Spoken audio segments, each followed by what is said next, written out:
Have you paused to consider why two individuals can wake at the same time, work until the same evening, apply equal ability, and yet one glides through life with ease and surplus, while the other endlessly scrambles, staring toward the next paycheck like a parched wanderer scanning the horizon for water? We are commonly trained to explain this gap with three stock answers: effort, good fortune, or who you know. These form the familiar myth of money passed on at family meals, in classrooms, and in the hushed glances of parents fretting over overdue notices. But if those were the real cornerstones of prosperity, wouldn't every relentless worker, loyal staff member, and steadfast visionary already be living in unending plenty? Here is the central truth, visible yet overlooked. Money does not originate in chance or toil. It operates by law. What unlocks provision is not frantic hustle, a lucky jackpot, or collecting contacts. It is alignment with the divine law of supply, a principle as reliable as gravity, as unbiased, as daylight, as faithfully responsive, as a seed becoming a towering oak. Money does not rule you. It is no whimsical monarch picking favorites, nor a moral referee handing out coins to the worthy while denying the unworthy. Money is a spiritual substance unseen before it appears, shaping and arranging itself in response to a vibration, your vibration. Picture money as sunlight. Light shines on every rooftop without bias. It does not favor the estate over the cabin, or the manicured roses over wildflowers. Yet it only pours into rooms with open windows. That open window isn't luck or sheer exertion. It is the inner stance that declares, I am ready to receive. For countless people, the window stays shut even while they stand under the bright noon of supply. Hand-me-down beliefs keep the shutters barred. Money is scarce. Advancement requires struggle. You need money to make money. Only the fortunate or the dishonest become wealthy. These are not truths, but silhouettes. And to chase silhouettes is to run forever, never touching the light that creates them. Have you been sprinting after shadows? The non-stop grind, the overloaded calendar, the panic about what will fail if you pause even briefly. That is the chase. You keep moving, yet what you truly desire, peace, safety, freedom, remains just beyond reach because you're chasing the outer image instead of the inner source. Now envision a different scene you're in, a still garden holding seeds, not cash or notes, but word seeds. You kneel and set them softly in the earth, affirming every seed I plant prospers. The divine substance flows to me in perfect ways. You moisten them with gratitude, guard them from the gusts of doubt, and they expand without force, fear, or frenzy. This is prosperity's reality, sowing, not pursuit, declaring, not straining, inner knowing, not pleading. Let us take these myths apart piece by piece and watch them shatter like fragile clay jars, unworthy of holding living truth. Myth 1. Hard work generates wealth. Diligence is noble. There is value in exertion. Yet when effort is confused with the origin of wealth, you're constructing on sand. If labor alone minted millionaires, then the field worker under scorching heat, the nurse on a third consecutive night, and the assembly line worker with aching hands would top the rich lists. Many still budget pennies because their work is disconnected from the frequency of abundance. Stop and consider, what tone do you bring to your tasks? Is it worry, urgency, or resentment? Or do you enter with joy, anticipation, and a steady assurance that you serve as a conduit for divine provision? Myth 2. Luck determines wealth. Luck is merely the label the unmindful give to law at work. Naming it luck concedes ignorance of the unseen order that yields seen outcomes. Prosperity is no random drawing, no more than a seed sprout is accidental. It follows the declared word, the steady belief, and the harmony of thought and feeling with the reality of endless supply. Myth: 3 relationships produce wealth. Indeed, openings frequently arrive through others, yet they are not the fountainhead. If you treat people as the source, your supply becomes tethered to their moods, decisions, and constraints. When God is your source, individuals are simply conduits. No single person can obstruct your good, and no vacancy can halt the river moving toward you. Here is the freeing reality. Money is a neutral spiritual essence that responds to the tone of your awareness. It is not limited, scarce, or exhaustible, and the signal that summons it is formed by your speech, the seeds you set in the invisible ground. As soon as you stop imagining money as a demanding master or a trophy to be seized, the mental shackles loosen. You won't wait in darkness begging for light. You'll swing the shutters open, recognizing the sun was present all along. Therefore, I invite you right now to make a deliberate declaration, planting your first seed in this garden of truth. Say it aloud. I open my window to divine supply. I receive now the abundance that is mine by law. Take a moment to sense the resonance of that sentence. It is not a hopeful wish, it is alignment. It is the act of opening the window to admit the light that has always been shining. Add a comment below. Write, I open my window to divine supply, if you are prepared to welcome this truth. Your word is your wand. It is a silent scepter in your hand, an invisible instrument with which you draft the contours of your life. All that is visible now, your account, balance, your dwelling, your vocation, and the chances that appear to show up or pass by, is the completed structure built from words once spoken or contemplated. You may not recall saying them. Many slipped out carelessly without awareness of their creative force. Offhand grumbles, light jokes about being broke, weary murmurs of, I can't afford that. Nevertheless, each utterance functioned as a plan, and by the working of law, plans are inevitably executed. Picture yourself preparing to construct a home. The architect delivers a design for a tight windowless room.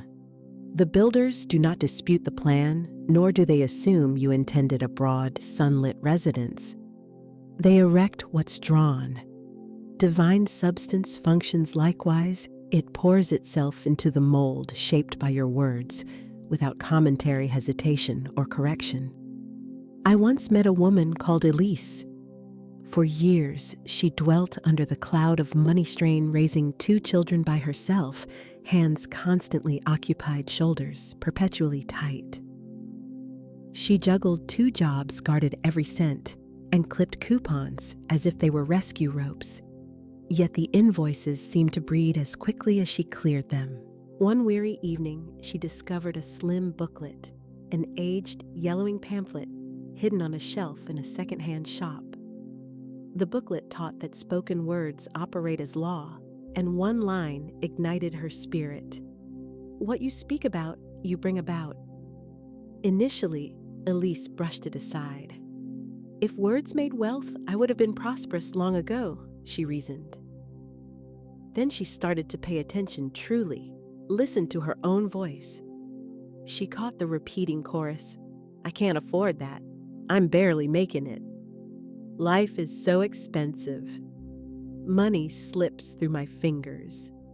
She recognized that brick by brick her speech had been constructing a structure of lack. That very night, she chose differently. She resolved to become a new kind of architect. Each morning thereafter, she began by speaking aloud. Divine substance fills my life. I always have more than enough for every good thing. Money comes to me in expected and unexpected ways. Initially, it felt unnatural, as if she were learning a foreign tongue. Yet she persisted. In 3 months, an unforeseen promotion doubled her pay. In 12 months, she cleared her debts. Her children's needs were covered without struggle. Most significant, however, was not the ledger's total, but her inner frequency. She shifted from designing scarcity to designing abundance. Words are more than noise, they are vibrational patterns. They carry the seed template of what is to manifest. They function as unseen plans that the universe recognizes and fulfills. If your speech is saturated with fear, the edifice will be cramped and fragile. If your speech is steeped in faith, the edifice will be expansive and resilient.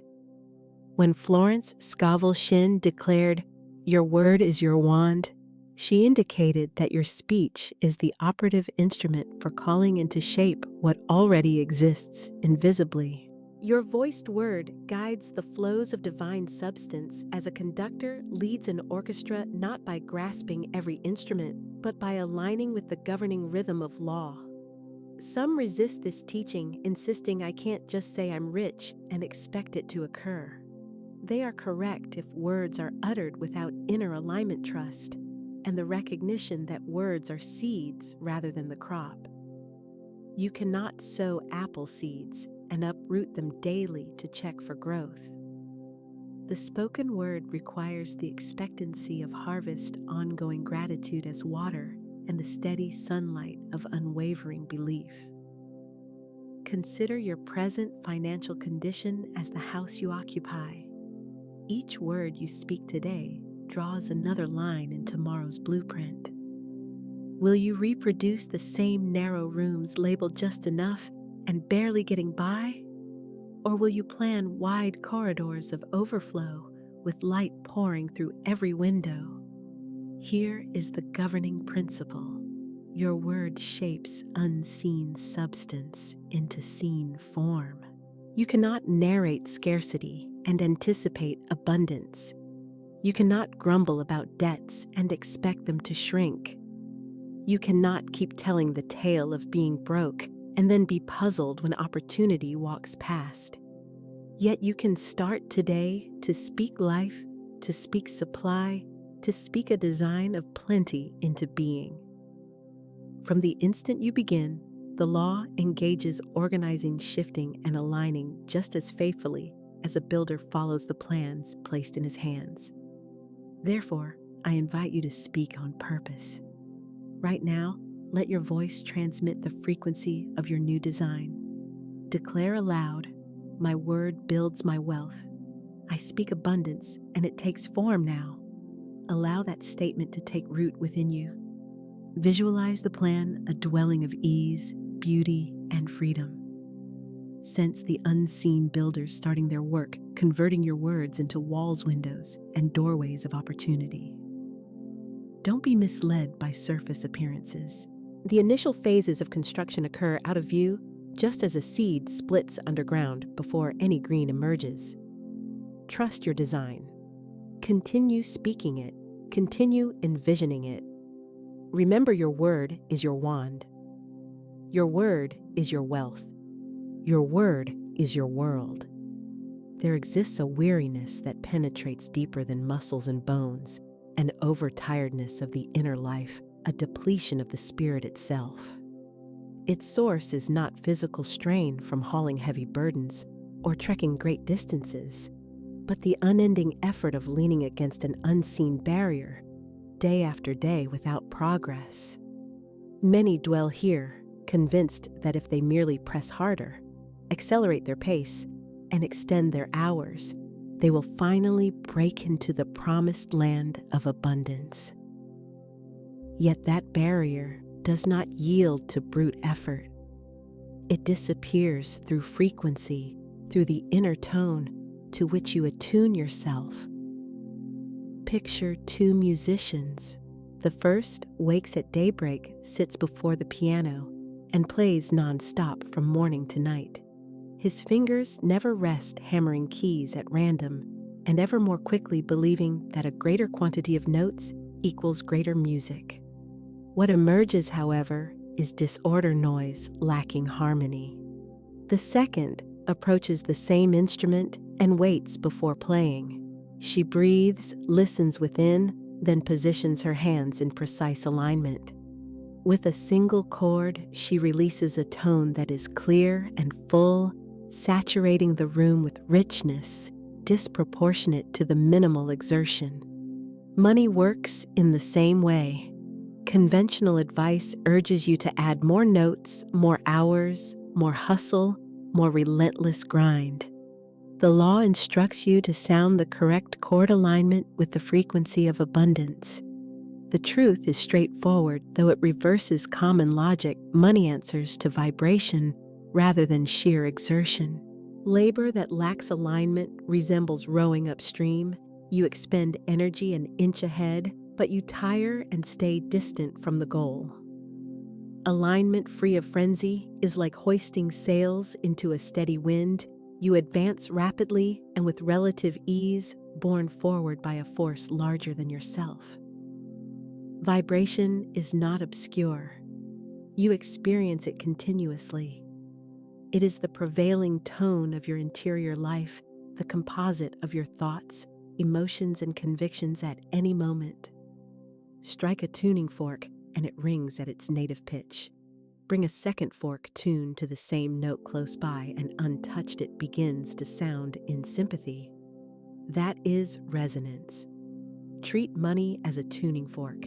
Its pitch is freedom, expansion, and fluidity. If your inner tone is fear, clutching, or lack, resonance cannot occur, and regardless of how hard you strive, harmony will not arise. Yet when you deliberately tune to the felt sense of abundance, even prior to outward proof, resonance starts and money gravitates towards you with ease. Have you observed people who appear to attract prosperity without visible effort?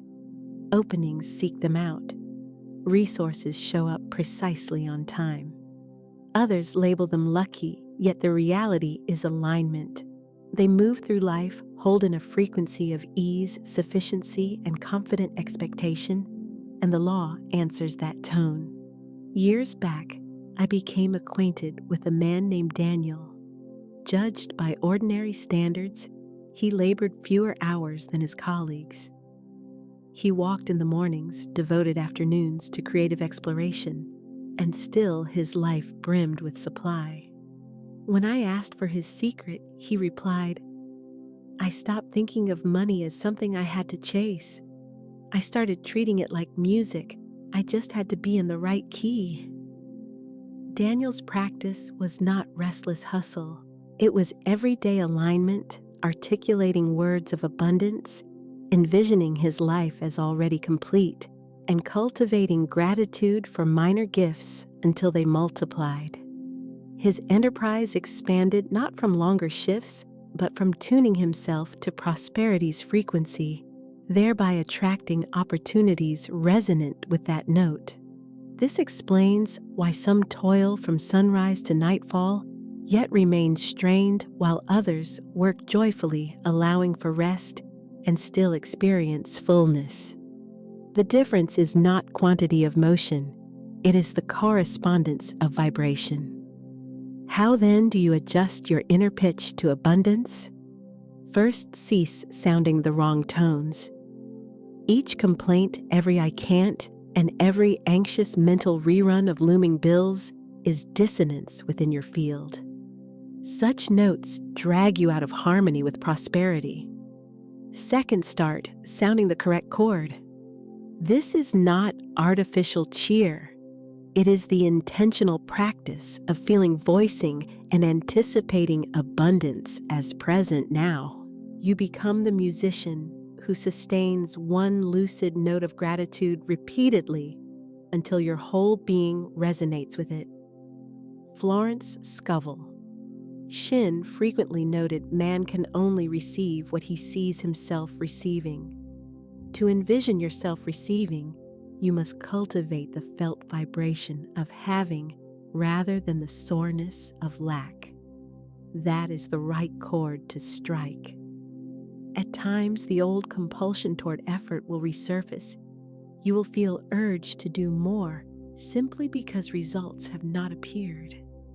In that instant, remember, the seed germinates below the soil first.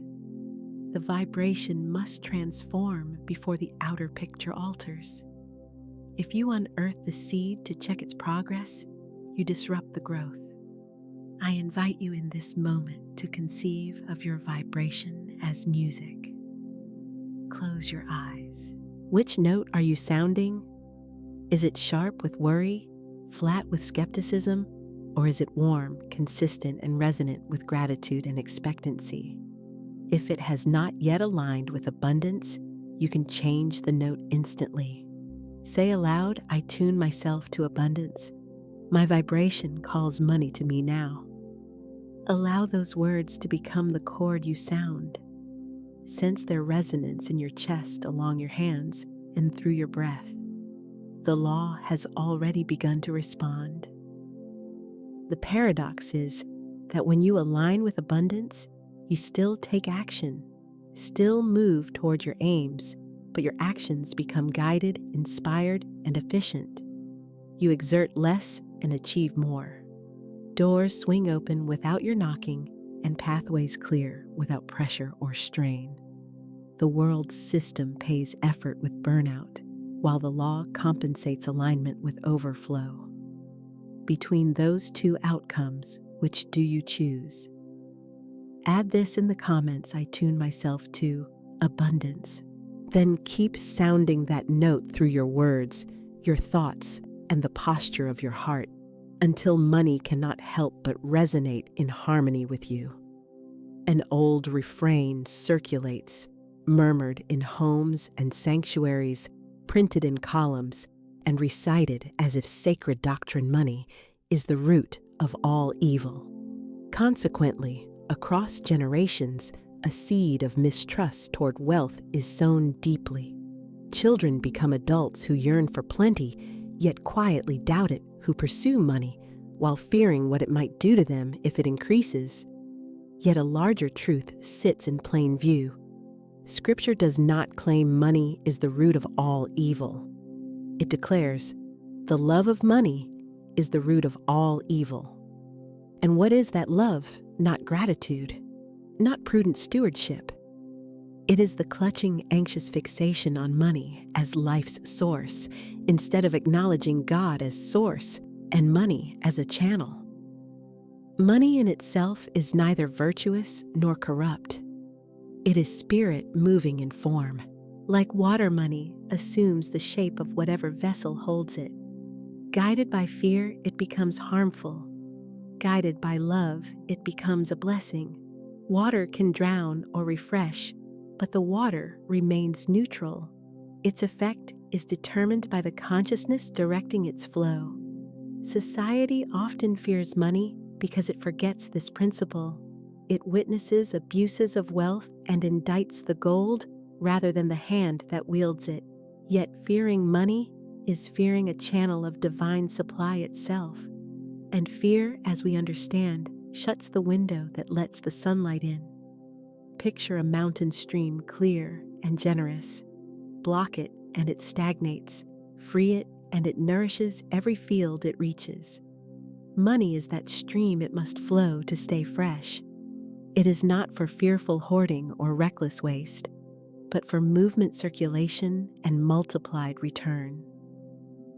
As Florence Scovel Shinn observed, man must learn to receive with reverence and to give without regret. This is the choreography of money's spiritual character. Receive gratefully, release trustfully. Years back, I knew a woman Celeste taught from early childhood that wanting money was selfish, perhaps even sinful. Her parents spoke of rich people with disapproval, implying ill-gotten gains. As an adult, Celeste earned enough to manage, but seldom beyond that. When surprise funds arrived, an inheritance a gift, she swiftly got rid of it, spending impulsively or giving without discernment. She was unable to retain money because she secretly believed that keeping it made her bad. One day, she started exploring the law of supply. She learned that money, like all energy, has a divine origin, and that rejecting it is refusing one of the forms through which God's provision arrives. She chose to test a new conviction. At her next paycheck, she held it and spoke aloud. Money is spirit in motion. I bless it. I allow it to bless me and others. Something changed. She started to receive free of guilt and to give free of fear. She saved gladly, invested wisely, and gave deliberately. Her finances flourished not from a grasping love of money, but from reverence for money as a spiritual instrument. When you grasp money's spiritual nature, your question shifts from, is it right for me to have more, to, how can I channel more to bless both myself and the world? Consider a violin in one person's hands, it gathers dust. In another's, it produces music that moves the soul. Money is the same pure potential awaiting the vibration set by your intention. Let this truth settle: money does not inherently corrupt. It magnifies. It amplifies whatever already lives within you. If you are generous, it increases your generosity. If you are wise, it expands your wisdom. If you are fearful, it enlarges that fear. Hence, inner alignment outweighs mere account balances. And here is the lovely paradox. When you stop treating money as your master, it moves with greater freedom. When you regard it as a servant of the divine, ready to assist your good works, it answers your vibration without resistance. Like water, money must move. Grasp it in fear and it stagnates. Release it in trust and it returns, often increased. Therefore today, I invite you to pronounce a fresh blessing over money, not as an object to fear or to idolize, but as a spiritual current moving through your life in accord with divine plan. Speak aloud, drawing a deep, grateful breath. Money flows to me and through me in joy. I bless it, and it blesses the world. Sense the truth in those words. Envision the river of abundance moving smoothly, touching your life, then streaming outward to nourish others, returning again with renewed strength. You are not on earth to shun money or to adore it. You are here to master it through understanding its true essence. Speak this now. Money flows to me and through me in joy. You have already sensed a shift taking place. A myth has dissolved, a seed has been sown, a harmonious note has been sounded, and a river permitted to run. These are not isolated changes. They form the overture of a grander symphony, the theme of divine prosperity. Prosperity is not capricious good luck. It is the natural result of aligning with universal laws, principles as certain as gravity. You can ignore them, yet not evade them. You can resist them, yet not halt them.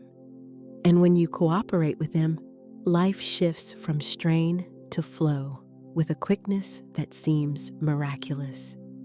There are 7 divine laws of prosperity. Envision them as 7 golden keys, each crafted to open a distinct chamber of abundance within the vast vault of divine supply. Possessing one key grants entry to a single room, yet genuine overflow arrives when you carry all 7, unveiling the vault's complete richness. Let us explore these golden keys side by side, not to deplete their depth, since each merits a full journey, which we will take in part 2, but to meet them, to sense their weight in your hand, and to hear the gentle click of their promise. The first law, the law of the spoken word. We have already brushed against this principle. It declares that your speech forms the mold that divine substance fills. Each proclamation is the architect's stroke. Each sentence is a brick placed within the edifice of your life. The law of the spoken word instructs speak what you seek until you see what you've said. Florence Scovel Shinn named your word your wand because it directs creative energy. Mastery of this law means taking deliberate custody of your speech, exchanging complaint for command, fear for faith, and hesitation for declaration. Some may dismiss this as positive thinking, yet it is far more. This is spiritual law operating in real time.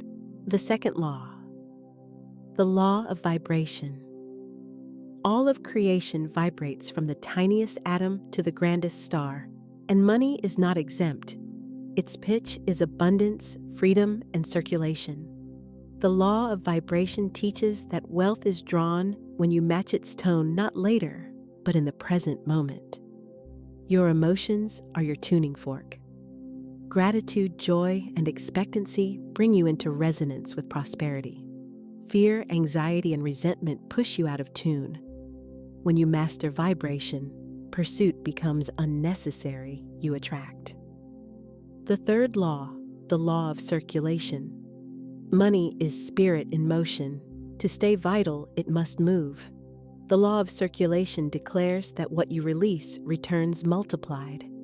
Joyful giving creates a vacuum the universe quickly fills, while fearful hoarding erects a dam that makes the river grow stagnant. This principle applies to every form of good love, kindness, opportunity. If you desire increase circulation. Give without regret and receive without guilt. The fourth law, the law of divine compensation.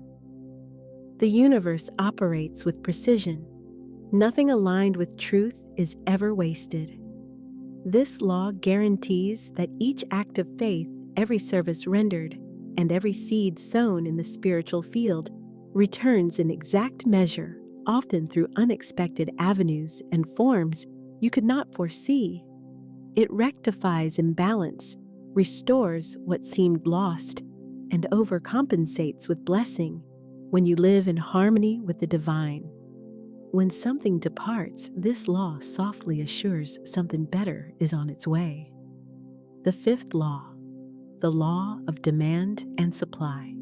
The instant you present a clear demand to the universe, voiced in faith and reinforced by feeling supply, starts moving in your direction. Supply is limitless, awaiting the mold your demand provides. Demand is not clutching or pleading. It is a composed, confident claim to what is already yours by divine inheritance. Ask and it shall be given is not mere verse, it is mechanics. The sixth law, the law of faith. Faith serves as the bridge linking the unseen with the seen.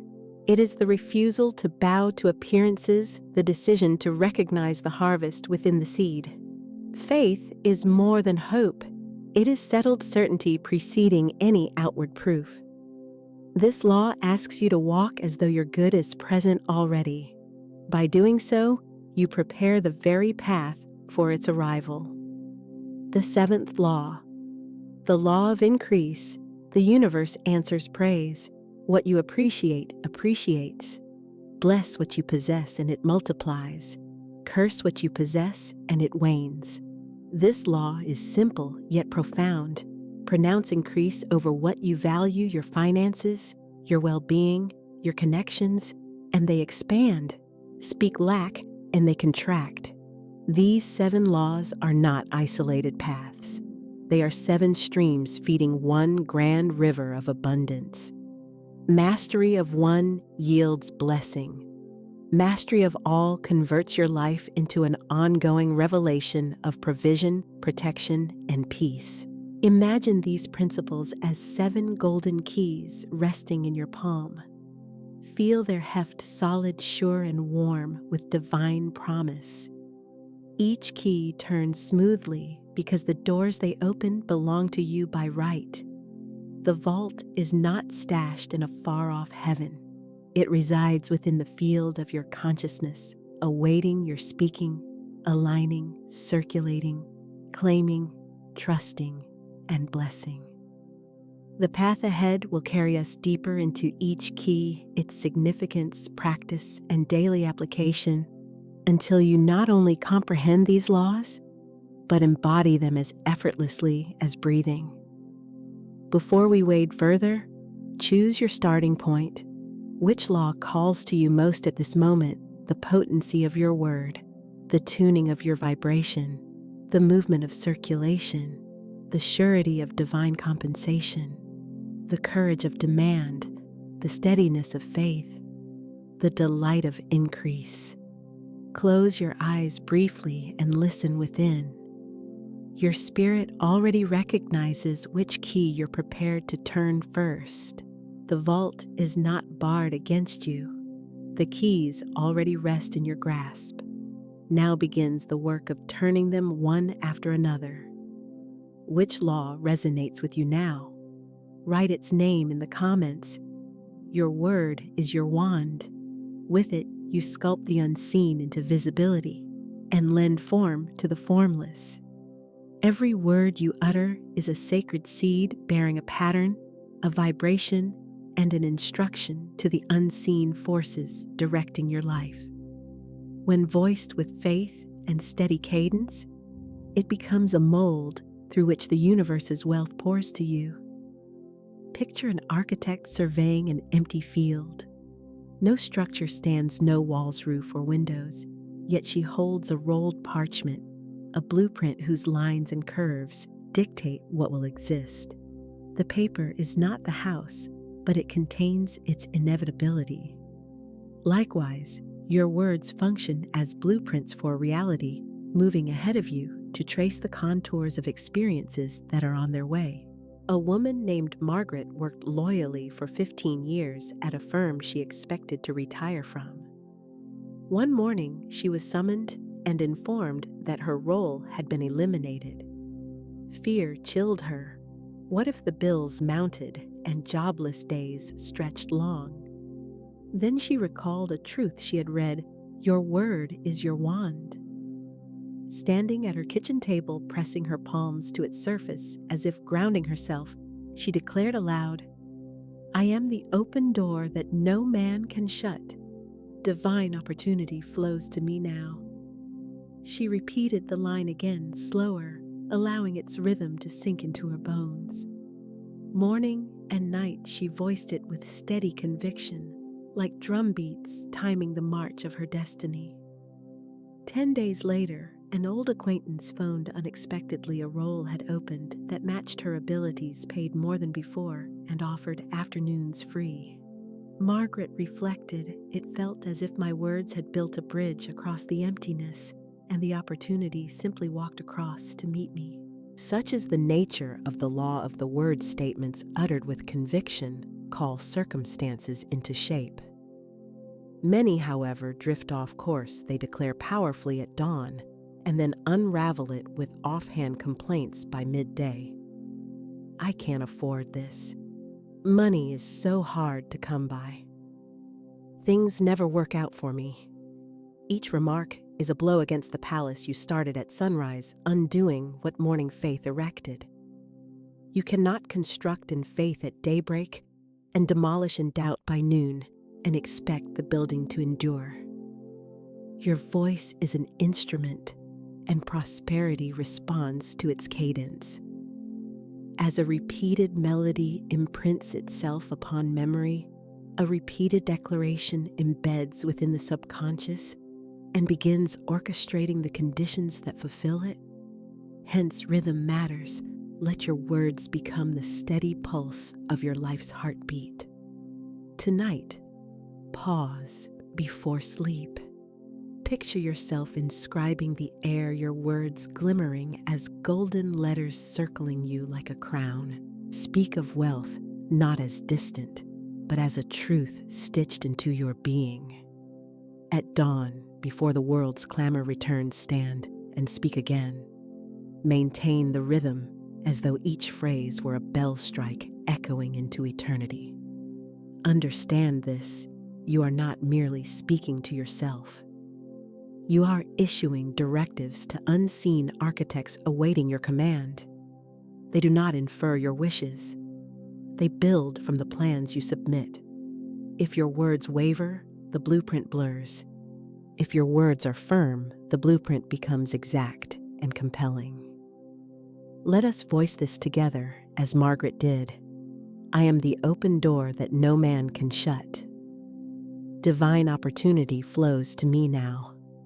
Repeat it until its vibration settles in your bones, until you sense the door already open and your feet already crossing the threshold. Truly, your word is your wand. Prosperity is not a still pond. It is a living river. Money as spirit in motion courses through your life to the degree you permit. Give freely and joyfully, and the channel widens for its return. Hoard from fear, and the current slows. Still waters turn stale. I once knew a businessman named Daniel, whose company had faltered for months. His reflex was to clutch every coin and slash each expense. But the more tightly he squeezed, the more his income shrank, as though his grasping broadcast to the universe that he expected no further supply. One evening, exhausted and discouraged, he remembered his grandmother's counsel. If you want the river to feed your field, you must let some of its water flow back to the source. The following morning, Daniel chose boldly. He earmarked 10% of monthly revenue, not merely profit, and gave it with a blessing. With each check written or envelope offered, he murmured, "This money returns to me multiplied for me and for the one who receives it." He did not give from guilt or obligation, but from true joy, picturing each gift as a seed born downstream to feed unseen gardens. Within 3 months, his income doubled. New clients came, unlooked for opportunities surfaced, and long-stalled contracts advanced. He reflected, "It felt as if the current had been obstructed, and my giving cleared the stones from the channel." Consider a river, dam it entirely, and it will overflow elsewhere, avoiding you. Release too much without renewal, and the bed runs dry. Allow its natural rhythm out and back, and the river remains healthy, nourishing all it touches. Money functions similarly. Blessing each exchange, payment, or receipt keeps your river unobstructed. At your next payment, pause briefly. Rather than resenting the cost, release it like a gift, affirming inwardly, "This money blesses and multiplies for me and for them." When money comes, salary present, or even a coin on the sidewalk, receive it with the same blessing. In doing so, every transaction becomes a moment of sacred circulation. Many assume they must first feel wealthy in order to give. That is like a farmer vowing to wait for fertile soil before sowing seeds. In truth, planting makes the field fertile. Likewise, with circulation giving initiates and primes, the flow that brings receiving. Daniel's experience is not a rare anomaly. It is an illustration of a universal principle in operation. Prosperity behaves like a river that is forever looking for channels through which to flow. If you offer yourself as a receptive conduit for that stream, scarcity and drought will not govern your life. Living in accord with the law of assumption means inhabiting the role before the scenery is erected. It is to conduct yourself as if your desired reality is already actual, no delay to some future date, but present tense.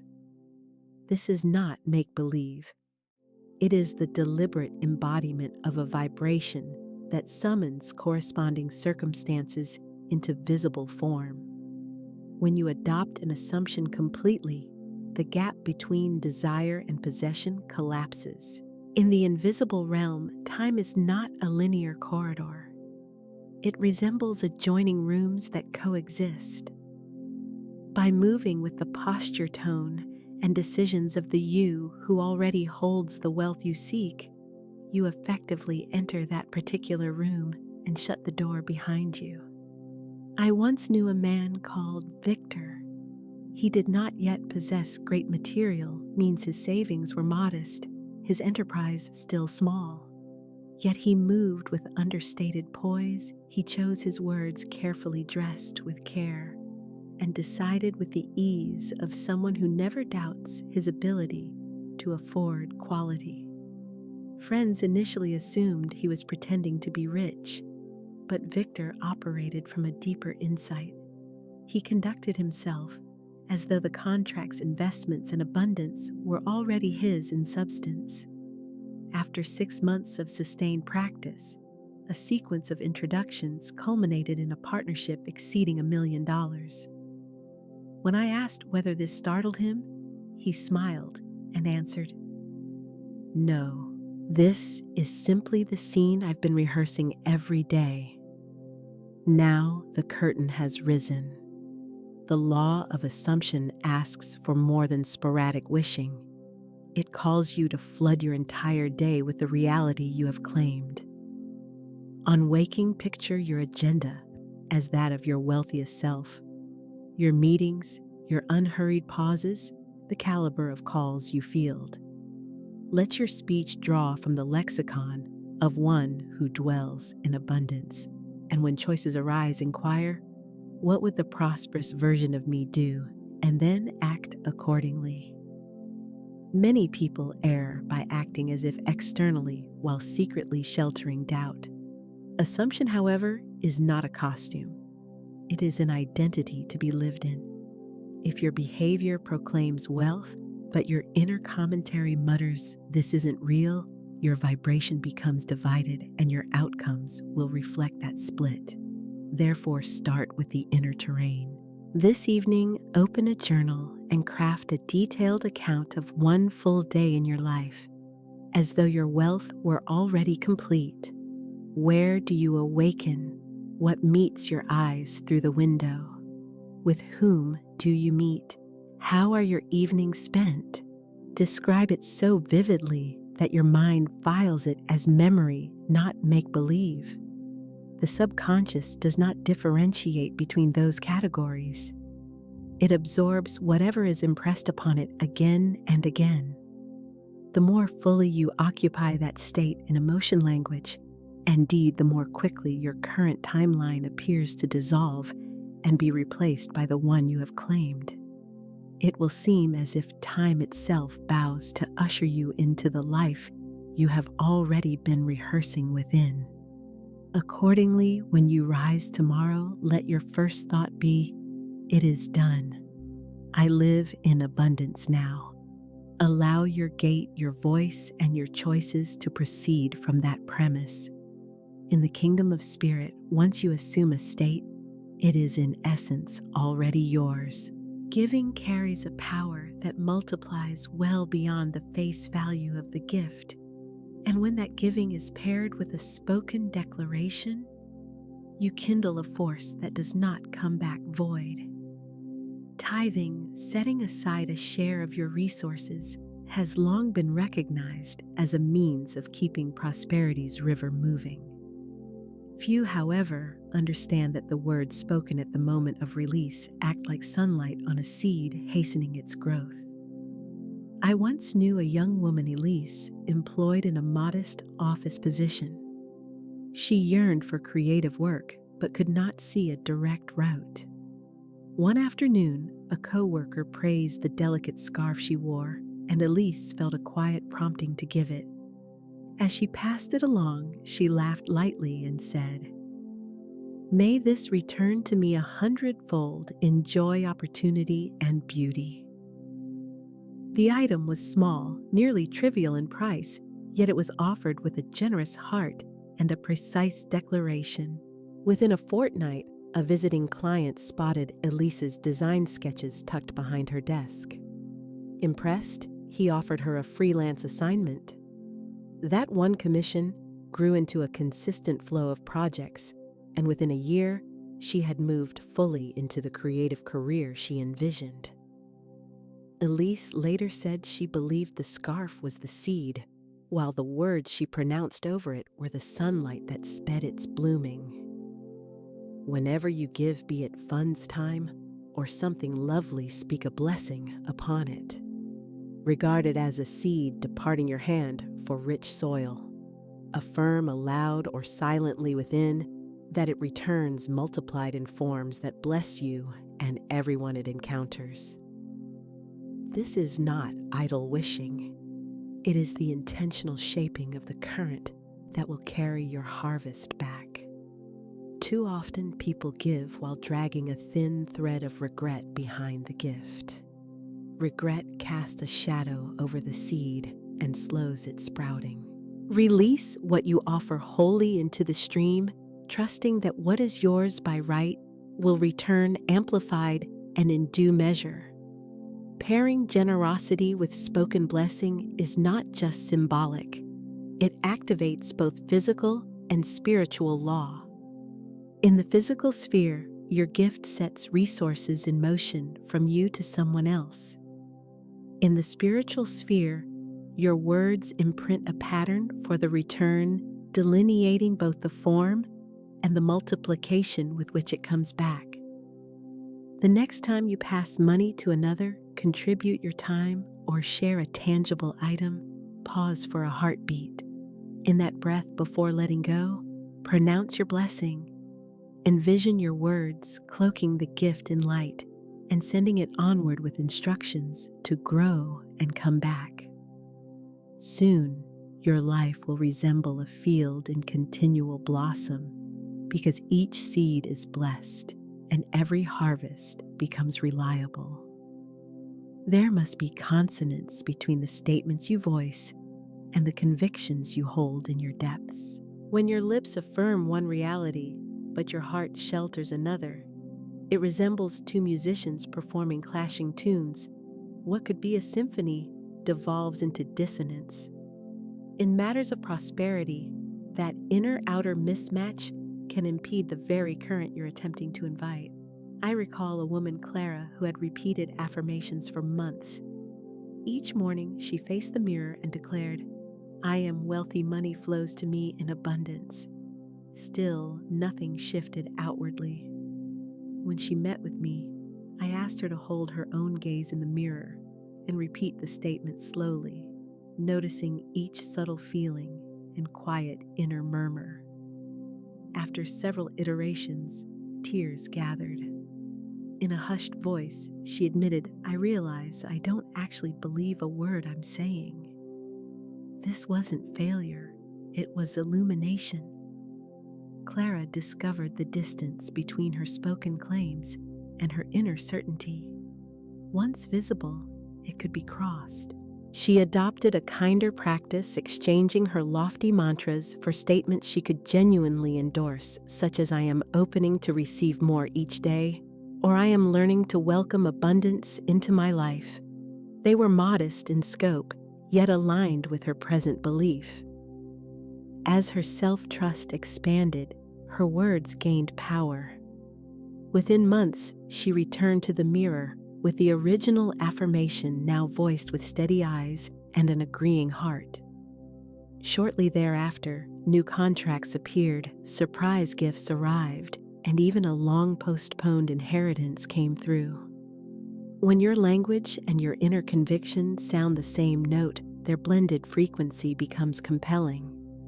The universe replies as if receiving precise, unified directions.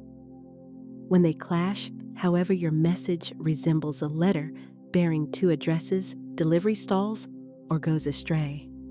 To harmonize them, begin by listening to yourself without condemnation. Voice your affirmation and observe what stirs within. Does tension surface? Does a small voice whisper, "That's not true"? If yes, you've uncovered a gift, the belief that asks to be renewed. Engage it tenderly, offering fresh thoughts that you can accept as true while still stretching you toward expansion. As inner agreement grows, you'll sense a change not just in your statements, but in their tone and presence. Your words acquire substance, the gravity that comes from truth you've wholly claimed. In that alignment, the melody of your prosperity plays clean and clear, and life begins moving in time with its rhythm. You receive in proportion to the identity you accept. Your outward circumstances rarely surpass the image you guard in your innermost mind. Prosperity is not merely accumulation. It is becoming the person who can contain greater good without it slipping away. Picture a cup. If it's tiny, a full pitcher poured over it will mostly spill. The vessel holds only to its capacity. Likewise, your subconscious self-concept sets the perimeter of wealth you can retain. Enlarge the cup, and what it can hold expands naturally. One woman's story demonstrated this law with striking clarity. She regarded herself as someone who could just get by. Even when windfalls arrived, bonuses, gifts, even a small lottery prize within months, she returned to the same baseline. Emergencies, poor choices, and surprise expenses siphoned the funds each episode, reinforcing her identity. Only when she deliberately refashioned her self-image did her world shift. Each morning, she envisioned herself as capable, confident, and worthy of overflow. She listed the qualities of her prosperous self and reviewed them daily, not as wishful thinking, but as acknowledgement. Gradually, she made choices, held conversations, and carried herself as that person, and her finances rose consistently in tandem with her inner change. If your external life repeatedly resets to the same tier, regardless of events, it is your identity that needs to grow. Begin by asking, who is my wealthy self? Describe not just what this version possesses, but how they think, what they speak, and how they navigate a day. Does this person feel calm while paying bills? Do they negotiate assuredly? Do they treat themselves with steady, quiet respect? Each morning, select one quality and embody it in some tangible, modest act. Let it inform your choices, shape your language, and even lift your posture. Over time, these daily practices braid together into a new identity, one aligned with the abundance you're summoning. When the inner image stabilizes, the outer pattern aligns almost inevitably. Wealth is more than a ledger total. It mirrors the identity you choose. Decide wisely, and conditions will rise to match your decision. Prosperity answers rhythm and discipline, just as a regiment advances to a drummer's beat. The law of obedience is not servility to external command. It is alignment with the spiritual order that orchestrates increase. When you select a practice, a decree, or an inspired course, and keep it faithfully, you generate momentum that resists interruption. Consider an ocean vessel. At the outset, engines labor, waters push back, and the ship creeps forward. Staying the course, it accumulates momentum. The mass that once delayed movement now prevents easy stopping. Your prosperity disciplines function similarly. Early returns may appear faint or far off, yet with every day of steady alignment, you accumulate a force that becomes difficult to oppose. A man weighed down by years of debt felt perpetually behind. He resolved to recite a prosperity decree 3 times daily, unwaveringly for 90 days. He selected his language with care, so it felt authentic on his tongue. I am in the constant flow of divine supply. All that is mine by divine right now comes to me. In the first weeks, little shifted outwardly. Still, he continued allowing the cadence to become as natural as breath. Near day 60, movement started. Unanticipated payments arrived, dormant clients resurfaced, and chances he'd written off re-emerged. By day 90, the biggest debt was settled, and the remainder scheduled for payoff within months. In hindsight, he saw the breakthrough came not from pursuit, but from keeping the rhythm that lets supply locate him. Discipline spiritually is not harsh rigidity, it is devoted constancy. It is maintaining your instrument in tune so that when life's music begins, you can join in harmony. Establish a daily time for your declarations or meditation and honor it as sacred. The point is not the clock, it is the momentum you build. As a drummer's pulse propels an army, your consistent practice advances prosperity in your direction. Disrupt the cadence repeatedly and progress stalls. Preserve it, and you may find arrival occurs sooner than anticipated. When you act in obedience to divine order, supply begins to flow steadily. In that steadiness, you discover not only increase, but the deep peace of realizing it can no longer be stripped away. The earliest light of dawn pours softly across the horizon. Everything is still, the streets untraveled, the air cool and clean, the sky washed in gentle golds and pinks. In this fragile quiet before the day's clamor intrudes, the doorway to your subconscious stands unlatched. In these consecrated minutes, the inner soil is supple and receptive, prepared to accept whatever seeds you choose to sow. Picture yourself getting up unhurried, resisting the pull of screens and tasks, simply pausing in the new day's air. The silence itself vibrates with potential. Bare feet meet the cool ground or the firm floor, an embodied reminder that you are supported, anchored, and safe. From this stance, the true center, you issue your command to the day ahead. Take a first deliberate breath in through the nose, allowing the lungs to fill like a wide bellows. Exhale fully. Repeat, draw in a deep breath and release. A third time, inhale as though receiving life's essence itself, the golden current of divine supply moving toward you.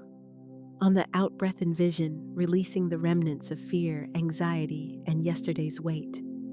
You arrive in this moment clear, aligned, prepared. Let the spine lengthen.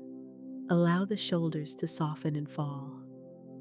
Lift the chin a fraction as if greeting the limitless sky. Feel your inner current begin to vibrate and hum.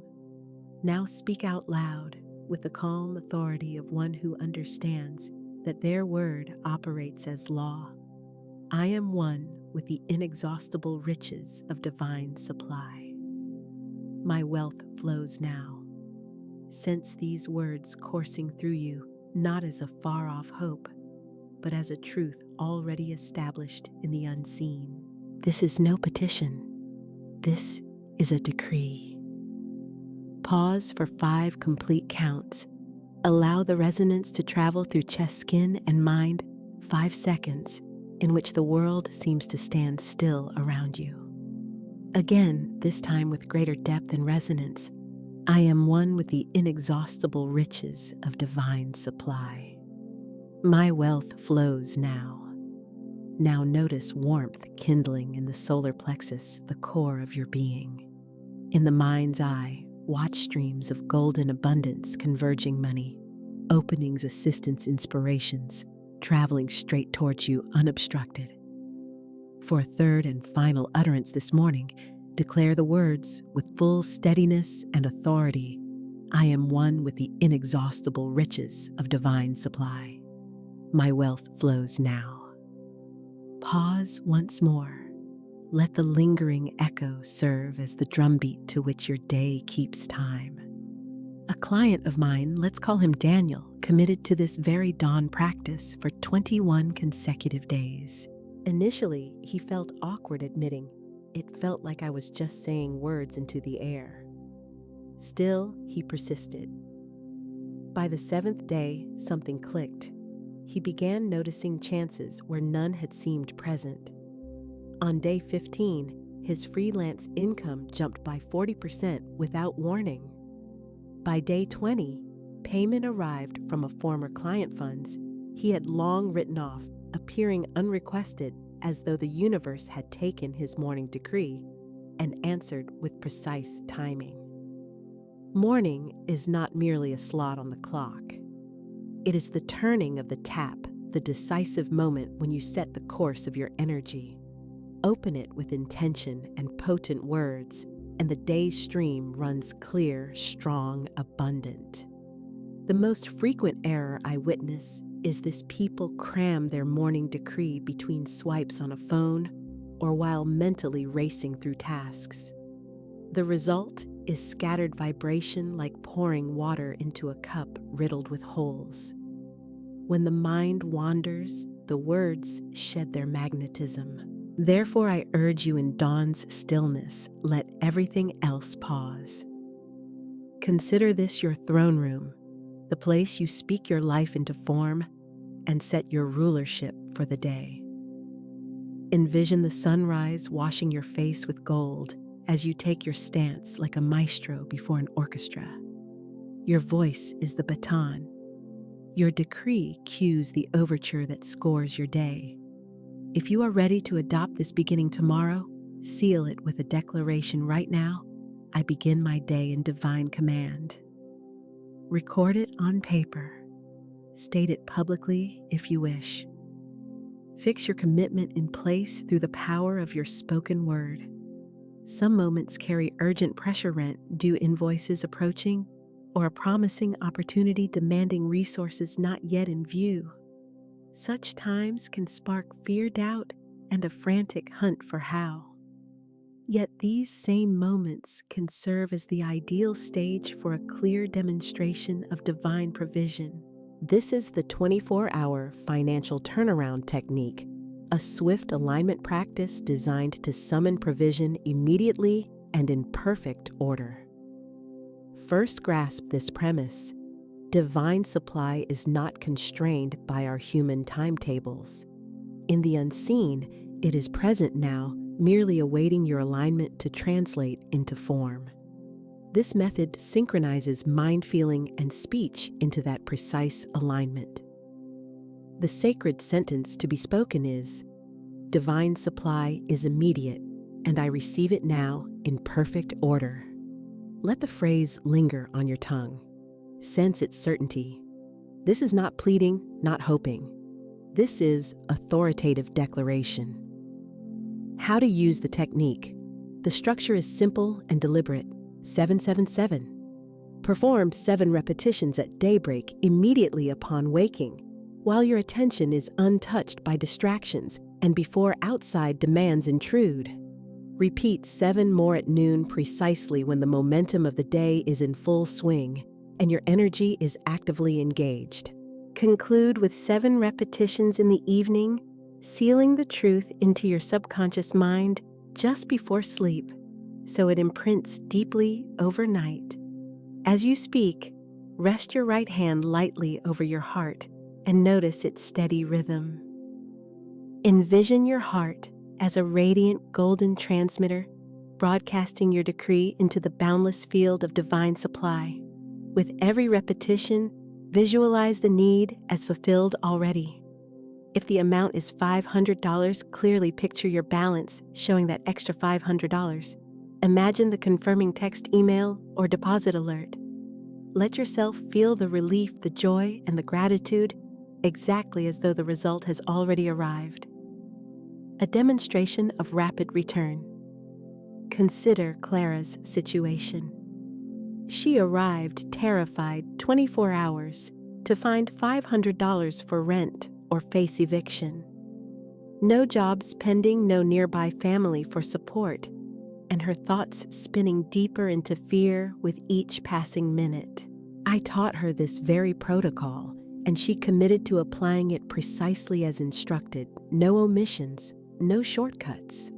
That morning, she repeated the declaration 7 times, hand on heart, eyes closed vividly, imagining the calm and relief of having rent covered. At noon, she performed it again, picturing herself turning the key to her door, exhaling gratitude as the stress dissolved.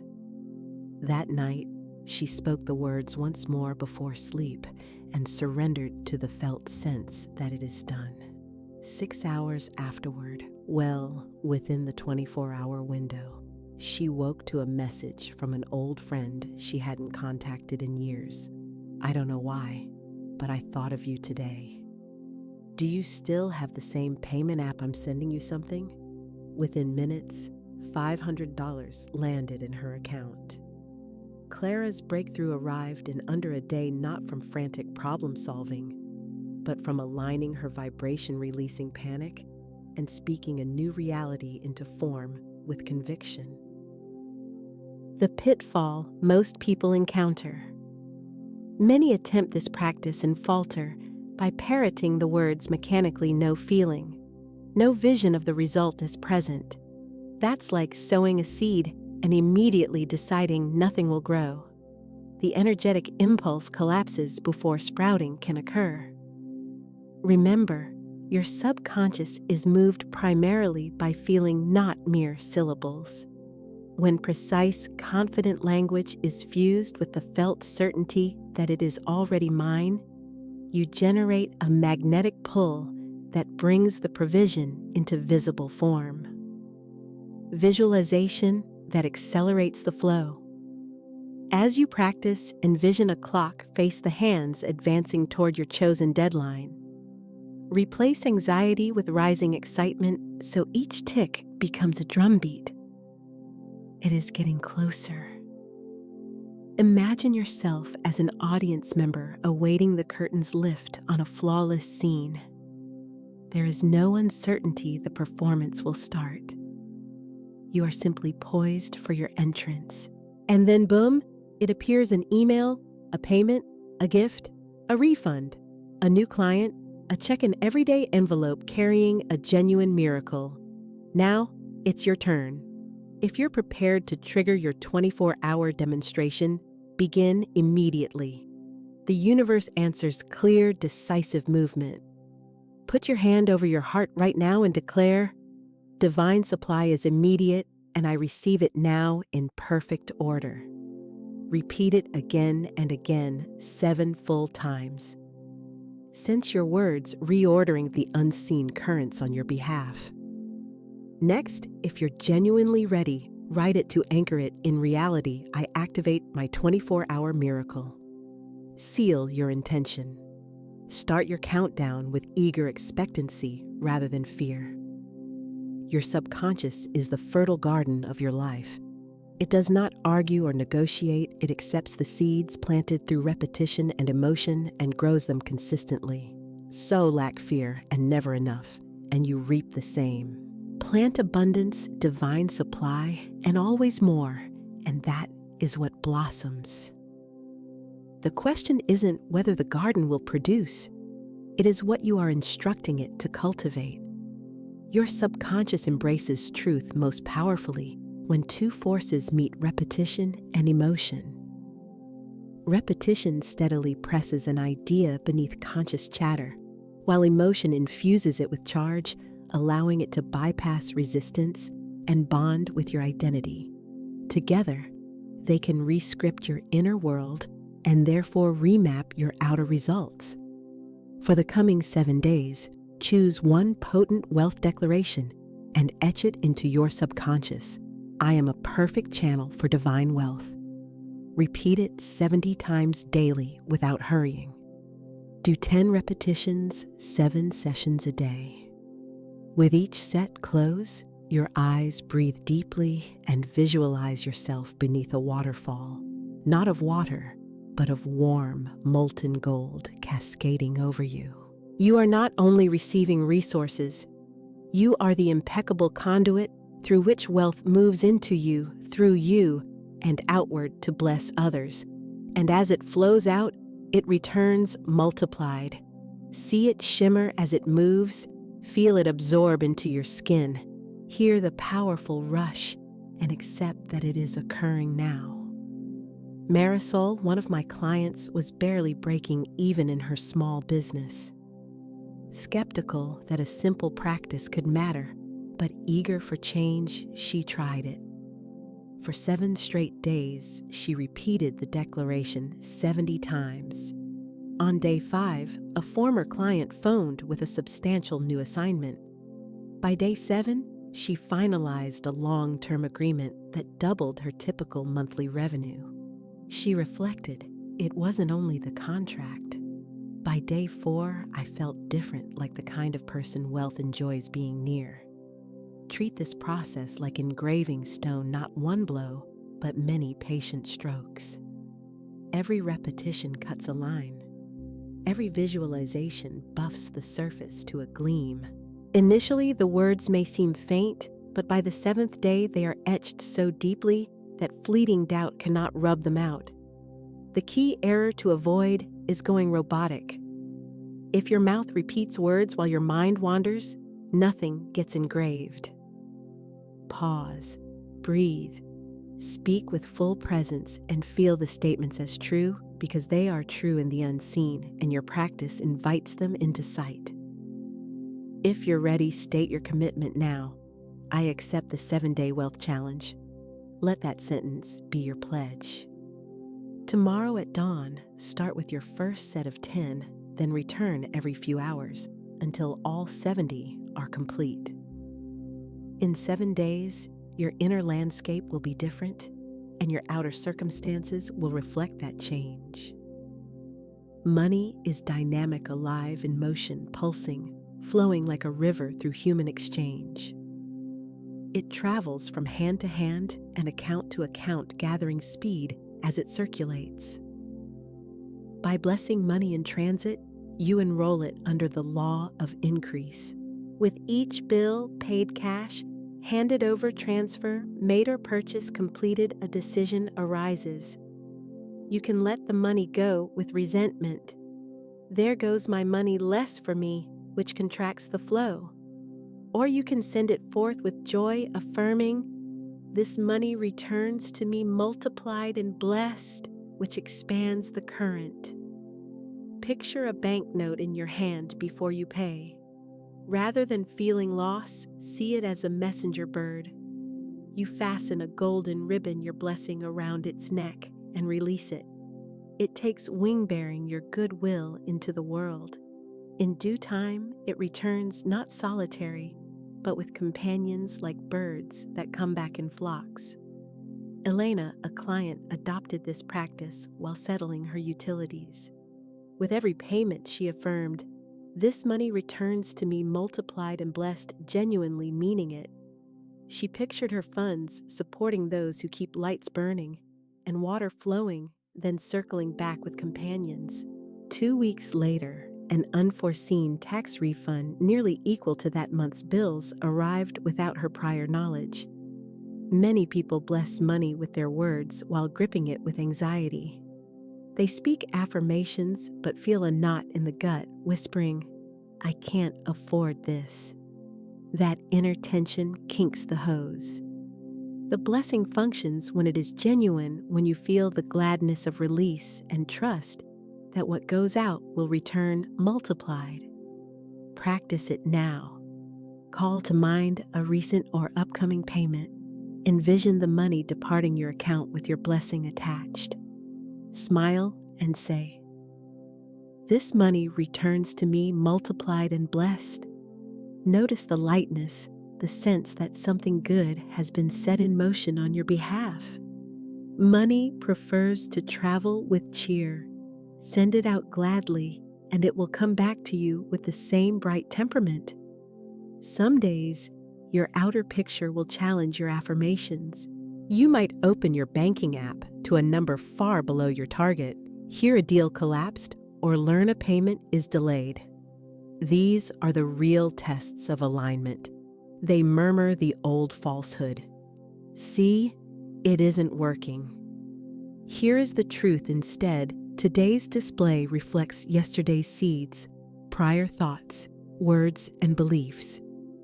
It is a shadow of the past, not a forecast of your future. You are defined not by the current evidence, but by the vibration you choose to maintain despite appearances.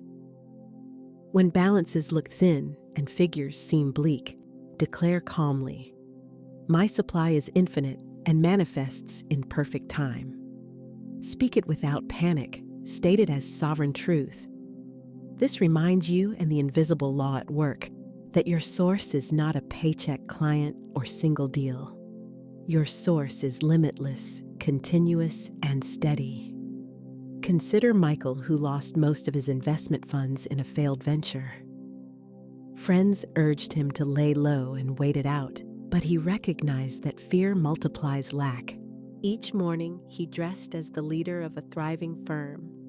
In every conversation, he spoke with the expectancy of abundance, repeating his declaration many times daily. Within a month, an investor approached, not drawn by spreadsheets, but by the certainty in Michael's demeanor, and financed a new project that prospered within the year. Walking by faith resembles traveling in fog. You can't see the whole route, yet you continue, because you know the sun exists beyond the haze, ready to dissolve it. Every confident step reveals the next section of road. So when the figures tempt you to retreat, rise taller. Take a full breath. Face the screen, the invoice, or your empty hand, and affirm, "My supply is infinite and manifests in perfect time."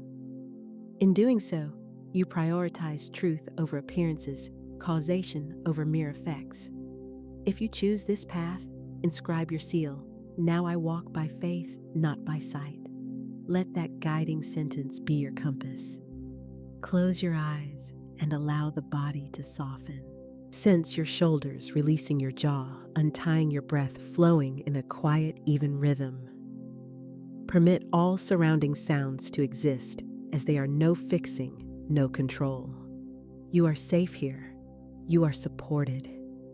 In your inner vision, you stand beside a river, not ordinary water, but liquid light, golden and shimmering, extending endlessly in both directions.